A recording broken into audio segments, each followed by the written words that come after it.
Kasus investasi Kondotel Moya Vidi yang terus bergulir menyisakan banyak luka bagi para korban.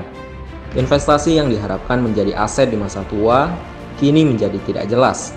Yusuf Mansur di berbagai video mengatakan tidak terlibat sama sekali dengan kasus Moya Vidi. Lalu, benarkah Yusuf Mansur tidak terlibat? Saya mendengar mereka juga melaporkan saya ke pengadilan negeri untuk sesuatu yang tidak pernah saya lakukan. Moya Vidi yang disebut bukan proyek saya. Bukan milik saya. Yakin deh.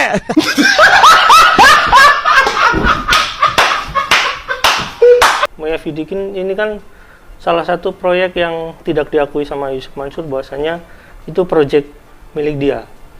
Nah, cuma kita tahu bahwasanya di beberapa video yang kita bahas, Moya Vidi itu emang menurut informasi dari teman-teman korban, yaitu teman-teman ya TKW rata-rata itu, karena mereka tergabung ke PayTrend atau ke VSI.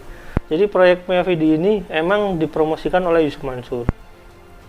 Nah, sebelum kita bahas buktinya, kita lihat dulu video ini deh. Moya Vidi itu ya, setelah kemudian terjadi kegagalan proyek, bedain antara penipuan dengan kegagalan. Teman saya, Mas Arjun dan Mas Harjanto, itu gagal membangun apartemen Moya Vidi. Kenapa gagal? Karena di sana kemudian dengan izin Allah ada moratorium pada saat itu. Kemudian ada kebijakan-kebijakan apalah gitu ya yang dari pemerintah yang membuat tidak bisa dibangun. Tidak bisa dibangun Moya Vidi itu. Lalu saya bicara nih dengan teman-teman, siapa yang kemudian pada ikut? Oh, yang ikut orang-orang PayTrend, begitu. Satu saja ada yang nyerahkan Moya Vidi duitnya langsung ke saya.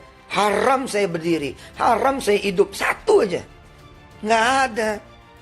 Tidak ada. Nyerahin duitnya juga sama orang lain. Ke rekeningnya orang lain. Bedah rekeningnya. Ada PPATK kok. Ada BI kok. Di berbagai iklan investasi Moya Vidi, Yusuf Mansur jelas tampil mengajak para calon investor, terutama anggota VSI, PayTrend, untuk ikut berinvestasi. Salah satu korban, Mia Risti, bercerita, sebelum berinvestasi, dirinya lebih dulu aktif sebagai koordinator para donatur sedekah untuk pondok pesantren Yusuf Mansur. Pada tahun 2013, Yusuf Mansur menawarkan program baru yang bernama VSI. Saat menawarkan program itu, Yusuf Mansur berstatus sebagai pendiri sekaligus pemilik PT VSI.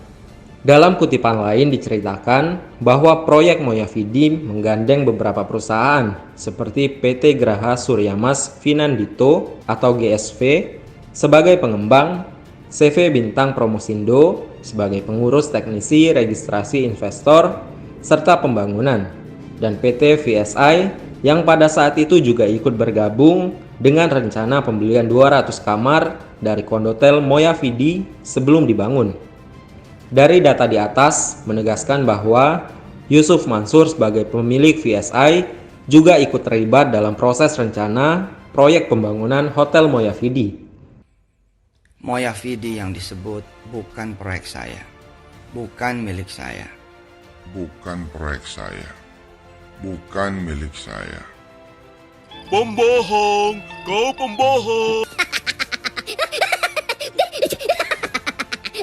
Untuk melunasi pembelian 200 kamar tersebut, Yusuf Mansur dan VSI kemudian membuka investasi sebesar 2,7 juta per sertifikat.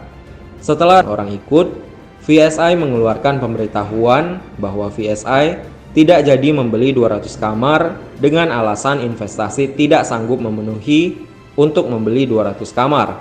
Dari sana, secara sepihak, seluruh investasi Kondotel Moya Vidi dialihkan ke Hotel City milik Yusuf Mansur. Assalamualaikum warahmatullahi wabarakatuh. Pemirsa, City Property adalah properti developer yang dikembangkan dalam rangka pemberdayaan umat. Ustadz Yusuf Mansur sebagai pendiri sekaligus pemilik dari City Property mendedikasikan proyek properti ini akan dikembangkan secara profesional, menguntungkan berbagai pihak, dan menjalankan prinsip-prinsip syariah. Mulai dari penjualan produk kondotel ataupun produk strata title yang dikelola dan dikembalikan investasinya di dalam bentuk hasil usaha bersama setiap tahunnya, kontrol terhadap penyewaan kamar, kebersihan lingkungan, dan prinsip kejujuran bagi para stafnya. Di tahun 2014, City Property akan menjalankan 3 proyek awal, yaitu City Hotel Horizon, The Pondok Residen Syariah, dan Royal Paragon Condo.